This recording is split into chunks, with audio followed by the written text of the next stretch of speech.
Hello everyone, আসসালামু আলাইকুম। আজ আমি আপনাদের তৈরি করে দেখাবো দই চিড়া আর ফ্রুটসের কম্বিনেশনে ভীষণ মজার একটি ডেজার্ট। আশা করছি আমার আজকের ভিডিওটি আপনাদের কাছে ভালো লাগবে। তো দই চিড়া তৈরি করার জন্য এখানে আমি 1 কাপ পরিমাণ চিড়া নিয়ে নিচ্ছি। আর এটা লাল চিড়া লাল অথবা সাদা যে কোনো একটা হলেই হবে। এখন এই চিড়াগুলো খুব ভালো করে কষলিয়ে ধুয়ে নিচ্ছি। আর এটা খুব ভালো করে ধুয়ে নিতে হবে। আর এই চিড়া ধোয়ার আগে আমি খুব ভালো করে বেছে পরিষ্কার করে নিয়েছি। এখন এই চিড়াগুলো একটি বাটির মধ্যে নিয়ে আধা কাপ পানি দিয়ে ভিজিয়ে রাখবো। আর এটা ভিজিয়ে রাখলে ফুলে ডাবল হয়ে যাবে। আর দই চিড়াতে দেওয়ার জন্য আমাদের আরও লাগবে দুধ। তো এখানে আমি 4 কাপ পরিমাণ গরুর দুধ নিয়ে নিচ্ছি। আর এ দুধ আগে থেকে হালকা জাল করা। আর এই 4 কাপ দুধের মধ্যে দিয়ে দিচ্ছি আমি আধা কাপ পরিমাণ চিনি দিয়ে দুধ আর চিনি একসাথে মিশিয়ে এক সাইডে রেখে দিচ্ছি। আর দই চিড়াতে দেওয়ার জন্য এখানে আমি কিছু ফ্রুটস আর ড্রাই ফ্রুটস নিয়েছি কিছু কিশমিশ, চেরি আর ছোট ছোট টুকরো করা খেজুর আর আঙুর। আরও নিয়েছি 2 ধরনের মিষ্টি, সাদা মিষ্টি, লাল মিষ্টি আর কলা স্লাইস করে কেটে নিয়েছি। আর নিয়েছি তরমুজ ছোট্ট একটি চামচ দিয়ে গোল গোল করে কেটে নিয়েছি।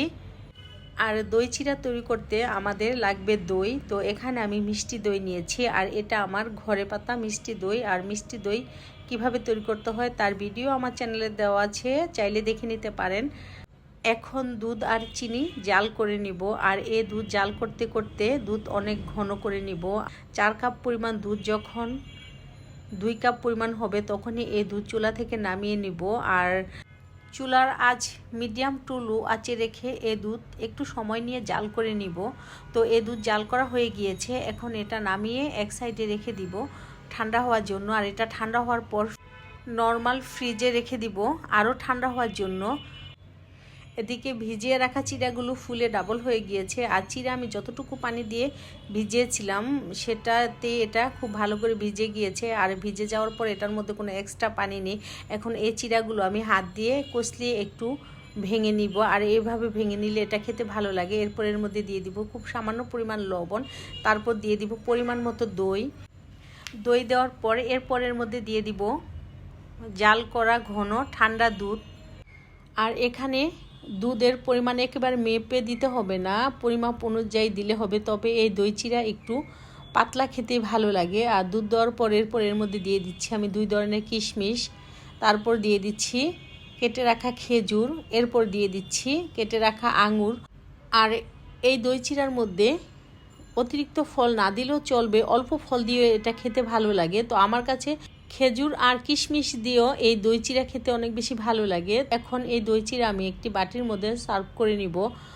আর এই দই চিড়ার মধ্যে আমি যেসব ফল দিয়েছি আপনাদের ইচ্ছে হলে সেটা নাও দিতে পারেন। আমি শুধুমাত্র দেখা সৌন্দর্যের জন্য কালারফুল ফলগুলো ব্যবহার করেছি। এটা ফল ছাড়াও খাওয়া যায়, শুধু দই আর দুধ দিয়ে তৈরি করলেও দই চিড়া খেতে অনেক বেশি ভালো লাগে। তো আমি দই চিড়ার মধ্যে কলা মিশাইনি, কারণ কলা দিলে এটা বেশিক্ষণ রাখা যায় না। তাছাড়া আমার বাচ্চারা দই চিড়ার মধ্যে কলাটা খেতে পছন্দ করে না, সেজন্য কলা আমি শুধু ডেকোরেশনের জন্য ব্যবহার করছি।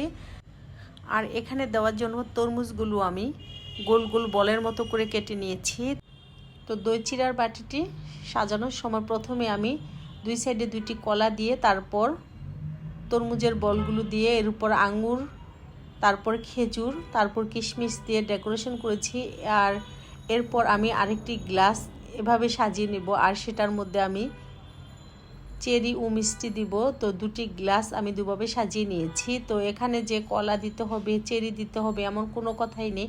আপনাদের ঘরে যেই ফল থাকবে সেটা দিয়ে করে নেবেন। তবে অতিরিক্ত টক ফল এর মধ্যে দেওয়া যাবে না, একটু মিষ্টি ফল হলেই এটা খেতে বেশি ভালো লাগে। তো আমার আজকের ভিডিও এ পর্যন্তই। সো মাই ইয়ামি দই চিড়া is ready to serve. So my lovely viewers, please support me and subscribe to my channel for more delicious recipe. Thanks for watching.